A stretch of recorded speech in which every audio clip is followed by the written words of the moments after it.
Mesdames et messieurs, soyez salués où que vous soyez, partout à travers les quatre coins du globe. Alors, plus rien ne va du côté de l'Iran. Une alerte rouge maximale vient d'être déclarée, mais sur l'ensemble du territoire iranien ces dernières 24 heures. Plus précisément, dans la nuit du 7 au 8 octobre 2024 que nous sommes aujourd'hui, suite ici à des explosions majeures dans deux régions iraniennes que je vais vous relayer tout à l'heure. Mesdames, Mesdemoiselles et messieurs, dans le même temps, les autorités iraniennes et les médias ont confirmé, ils ont confirmé de sources sûres ces dites explosions dans leur territoire.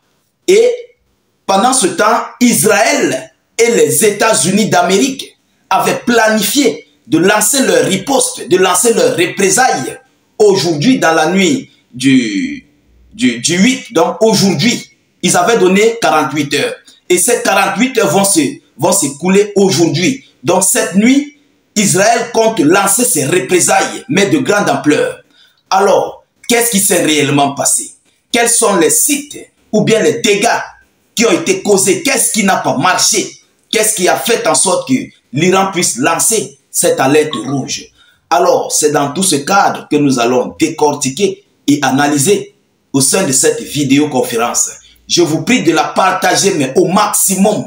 Partagez cette vidéo dans tous les groupes WhatsApp, Facebook, Instagram, partout à travers le monde. Vous comprenez?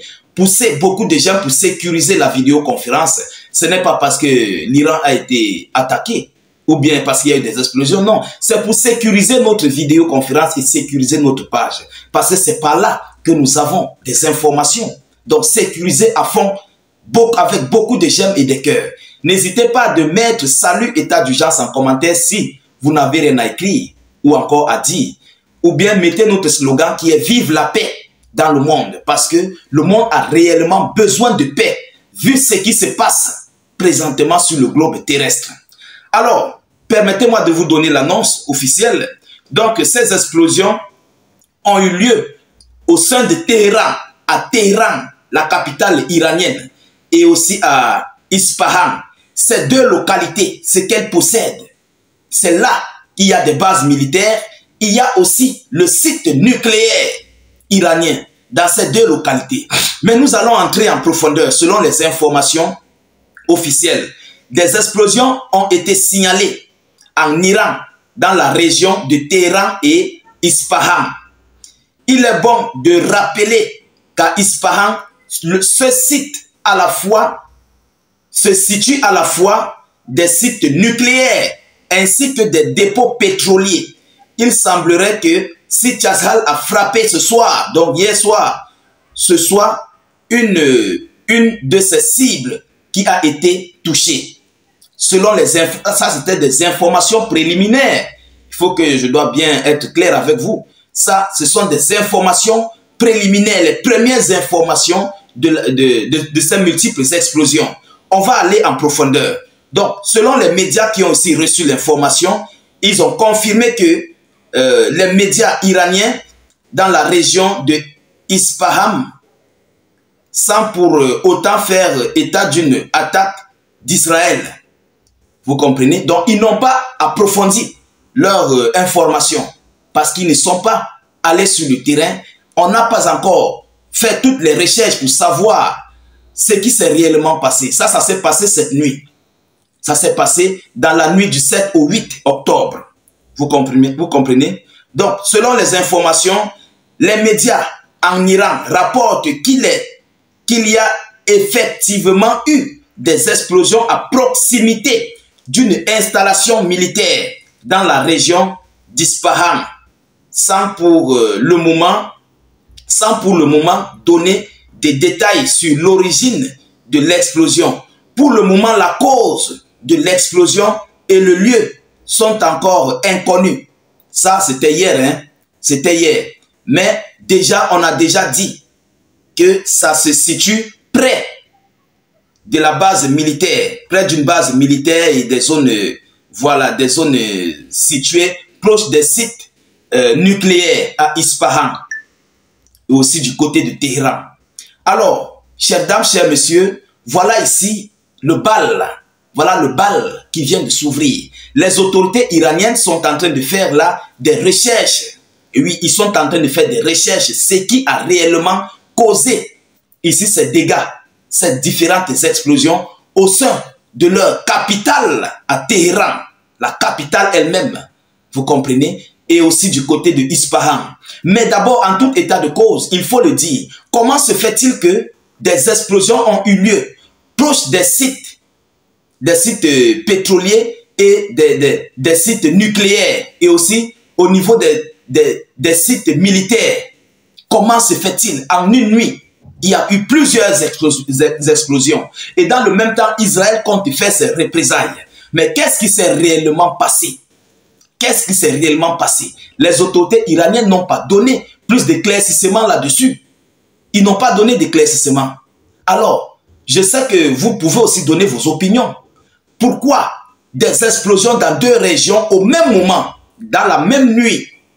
Au même moment et dans la même nuit, mesdames, mesdemoiselles et messieurs. Ça suscite beaucoup d'inquiétudes. Oui, beaucoup d'inquiétudes.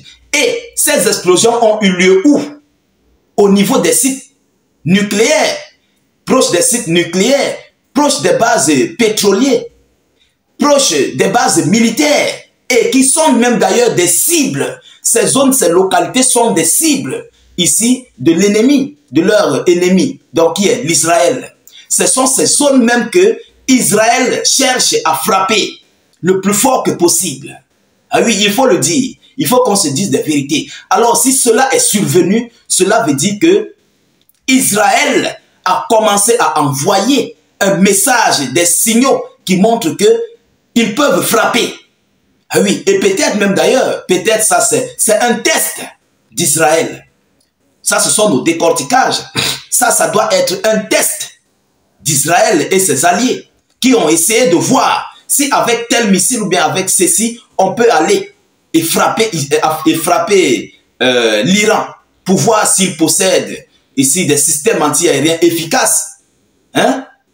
Comment se fait-il que deux régions et en plus des sites sensibles, proches des sites sensibles qui ont été là signalés? Ouais, deux explosions. Pas deux. Donc, dans deux régions différentes, des explosions ont été signalées. Mesdames, mesdemoiselles et messieurs, de vous à moi, je ne sais pas comment vous trouvez ce qui vient de se passer du côté de l'Iran. Essayez de donner vos avis en commentaire. Pourquoi ça ne s'est pas produit ailleurs, mais seulement là?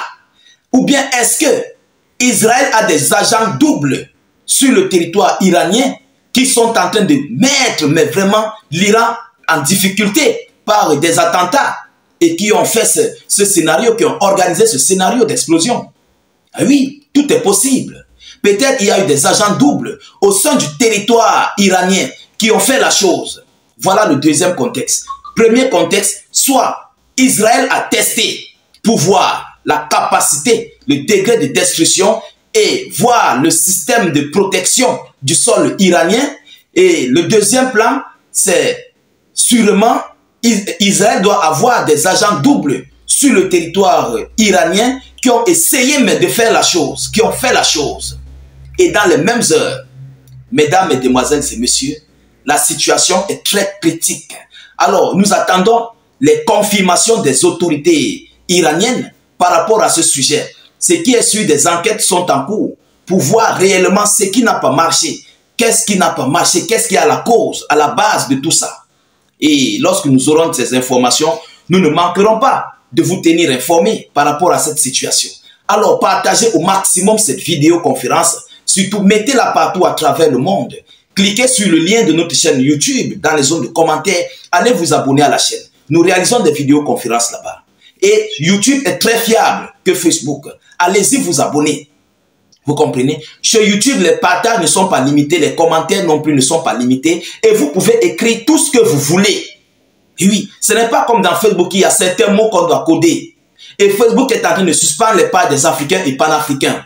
Donc nos pages sont sensibles. N'attendez pas le jour où Facebook va faire sauter notre page pour que vous puissiez aller vous abonner. Non, n'attendez pas. Allez-y vous abonner. Lorsque vous cliquez sur le lien en commentaire et ça s'ouvre, cliquez sur subscribe ou encore sur s'abonner.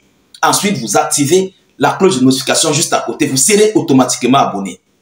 Vous comprenez? Je vous reviens tout à l'heure pour une prochaine série d'actualités. Soyez encore salués une fois de plus. Ciao, ciao.